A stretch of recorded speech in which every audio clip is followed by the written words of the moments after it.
राहुल जी ने कहा था कि नफरत के बाजार में मोहब्बत की दुकान खोलेंगे, उसका एग्जाम्पल है 140 सीट कर्नाटक से जो पैगाम आया है वो बहुत बड़ा मैसेज है। साउथ ने कह दिया कि हम राहुल जी और कांग्रेस की विचारधारा के साथ हैं जो देश में अमन पैदा करें। ये कहते जय श्री राम, तो ये जय श्री राम के नारे को बेच रहे हैं। हम मर्यादा पुरुषोत्तम राम की मर्यादा को मान रहे हैं। कर्नाटक विधानसभा चुनावों के परिणाम आ गए और परिणामों में कांग्रेस ने जीत हासिल की है। जीत भी बड़ी जीत। कांग्रेस की जो भूमिका है विपक्षी एकता में या फिर ऑपोजिशन यूनिटी के संदर्भ में, वो भूमिका बदलेगी, वो भूमिका बड़ी होगी।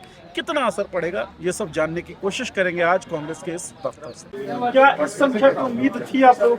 क्या जी बिल्कुल उम्मीद थी। जैसा कि राहुल गांधी जी हमारे पार्टी के सर्वे सर्वा है, उन्होंने शुरू से वहाँ के लोकल इश्यूज को उठाया, आम जनता के इश्यूज को उठाया।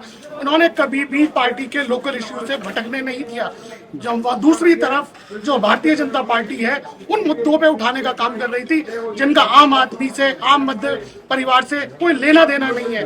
पार्टी को रोजगार चाहिए, रोजी रोटी चाहिए, काम चाहिए, मोहब्बत चाहिए। इस मुल्क में इतनी विचारधाराएं रहती हैं, अलग अलग धर्म के लोग रहते हैं, सबको लेकिन एक अधिकार चाहिए। उस अधिकार की लड़ाई लड़ी और जो भारत जोड़ो यात्रा की शुरुआत करी उसको जोड़ने का काम कर्नाटक से शुरू हो चुका है। जैसे कि राहुल जी ने कहा था कि नफरत के बाजार में मोहब्बत की दुकान खोलेंगे, उसका एग्जाम्पल है 140 सीट और ये दुकानें 24 तक खुलती रहेंगी। आने वाले 4 स्टेटों में इलेक्शन है, आप रिजल्ट देख लीजिएगा।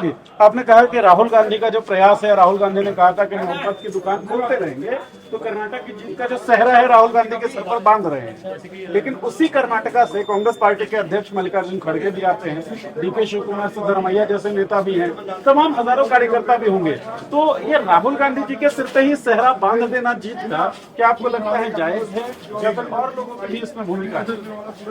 देखिए, ये सेहरा जो है अवाम के सर पे है, जिस अवाम ने नफरत को बुलाया है।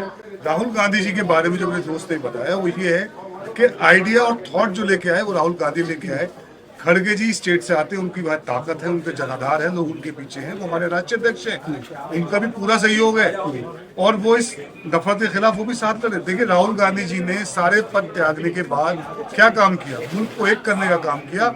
राहुल गांधी किसी पद के भूखे नहीं है, ना वो किसी बंगले के भूखे हैं। उन्होंने एक सूत्र कार्यक्रम अपना बनाया कि मुझे मुल्क को जोड़ना है, तोड़ने वाली ताकत है जो गोडसे की ताकत है, उसे गांधी के विचारों से हराना है।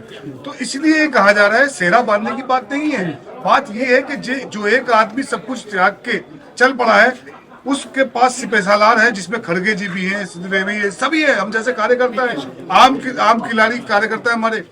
हम सब मिलके एक आइडियोलॉजी, गाइडिंग लाइट जो है वो राहुल गांधी रही। गाइडिंग लाइट तो कांग्रेस की विचारधारा है, जो नेहरू, गांधी और मौलाना आजाद की विचारधारा है, जिसका परचम लेके राहुल गांधी चल रहे हैं।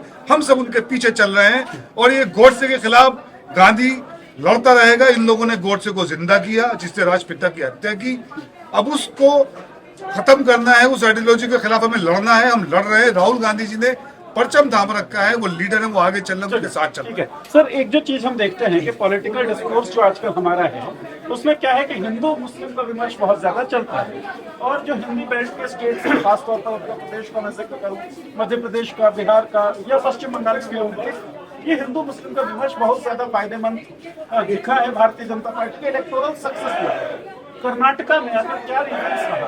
कर्नाटका ने इस कम्युनल पॉलिटिक्स को नो बोला, क्या आप ऐसा सोचते हैं? क्या कारण रहे बीजेपी के हाथ? सबसे पहले तो कर्नाटक लोगों को इस बात की मुबारकबाद है कि जिस तरह बीजेपी ने हिंदू मुस्लिम करके पूरे देश का बंटवारा किया था, मुल्क के लोगों को बीच को बांट दिया लोगों ने, तो कर्नाटक लोगों ने उस इश्यू को खत्म कर दिया है। मतलब मैं वही जानना चाहता हूँ कि जब यही वाला जो एजेंडा है या यही वाला जो प्रोसेस है वो और राज्यों में सफल होता है, कर्नाटका में क्यों नहीं होता?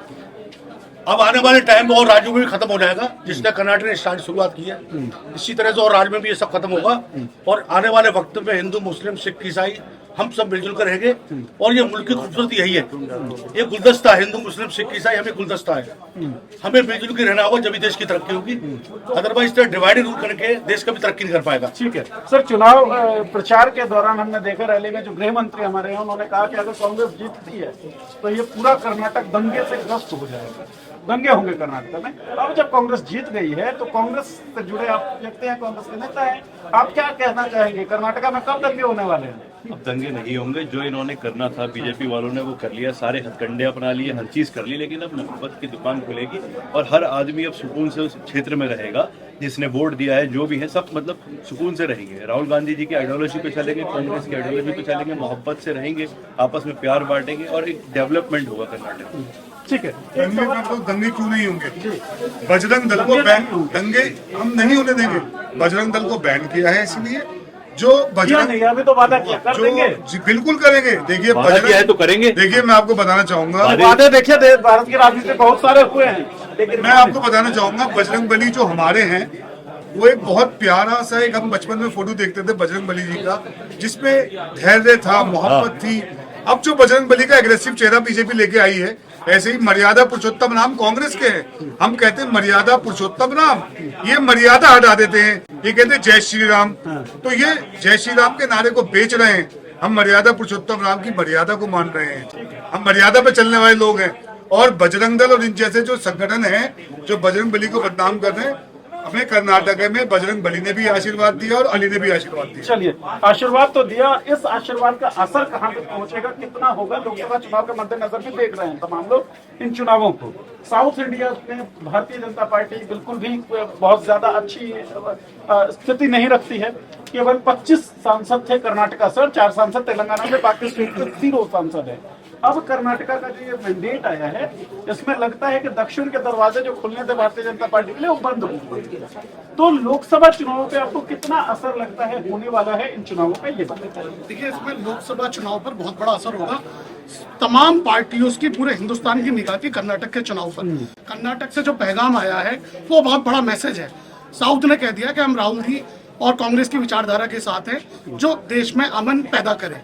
ठीक है, इसका मैसेज अब आने वाले 4 स्टेट में इलेक्शन है, मध्य प्रदेश में है, छत्तीसगढ़ में है, राजस्थान में है और तेलंगाना में है। चारों जगह बीजेपी का सफाया होने जा रहा है। चलिए, इन्होंने कहा कि मध्य प्रदेश ने मैसेज दे दिया कि हम राहुल गांधी की विचारधारा के साथ हैं, बीजेपी की विचारधारा के खिलाफ हैं। अगर ये मैसेज दे ही दिया है, मान लेते हैं एक बार को लोकसभा चुनाव में अगर ये ट्रांसलेट हो भी जाता है, तो क्या अन्य राज्यों में भी ये जो मैसेज है उसको आप लोग ट्रांसलेट कर पाएंगे? पूरे हिंदुस्तान में क्या असर पड़ेगा, सभी राज्यों में इसका असर पड़ेगा और कांग्रेस पार्टी बहुत मजबूती के साथ 2024 में आएगी और राहुल गांधी हमारे प्रधानमंत्री बनेंगे। चलिए, राहुल गांधी प्रधानमंत्री बनेंगे, बहुत बड़ा स्टेटमेंट है ये। अभी तो देखिए लोकसभा की सदस्यता भी नहीं है, रूल्स की बात करें तो चुनाव नहीं लड़ सकते हैं, आगे क्या होता है वो तो देखा जाएगा। खैर, आपके ही सवाल से, आपके जवाब से एक सवाल पैदा होता है कि विपक्षी एकजुटता की बात चल रही है, इस जीत का आप कितना असर देखते हैं? विपक्षी एकजुटता की बातों में कितना अंतर आएगा इस जीत के बाद, कांग्रेस की जीत के बाद? काफी अंतर आएगा, काफी मतलब सहयोग होगा, क्योंकि एक आइडियोलॉजी जीती है और कर्नाटक की बहुमत से पार सरकार बनेगी हमारी, तो मतलब फर्क पड़ेगा बहुत। कांग्रेस देश को चलाना जानती है, कांग्रेस विचारधाराओं को मिला के एक साथ चलाना जानती है। हम विपक्ष का सम्मान करते हैं। विपक्ष की जो शर्तें होंगी उस पर कॉमन मिनिमम प्लान जो हमारा होगा उस पर मिलकर काम किया जाएगा। जो हमारे साथ आना चाहेगा मोस्ट वेलकम है, साथ आएंगे। हमारी अभी तक कोई शर्तें नहीं। हमारा एक कॉमन मिनिमम प्रोग्राम जो राहुल गांधी ने कह दिया वही है, देश में अमन, शांति, मोहब्बत, बस वही हमारा कॉमन मिनिमम प्रोग्राम है और कुछ नहीं चाहिए हमें। ठीक, अमन, शांति और मोहब्बत, ये कांग्रेस का कॉमन मिनिमम प्रोग्राम रहने वाला है। कर्नाटका की इस जीत के बाद कांग्रेस जो है ऑपोजिशन पार्टी को यूनाइट करने की कोशिशें फिर से इसी शर्त पर करेगी। जो पार्टियां मोहब्बत, अमन और शांति में यकीन रखेगी वो कांग्रेस के साथ आएगी। कहना था कांग्रेस से जुड़े तमाम नेताओं का। आप सबका बहुत बहुत शुक्रिया। हमसे बात करने।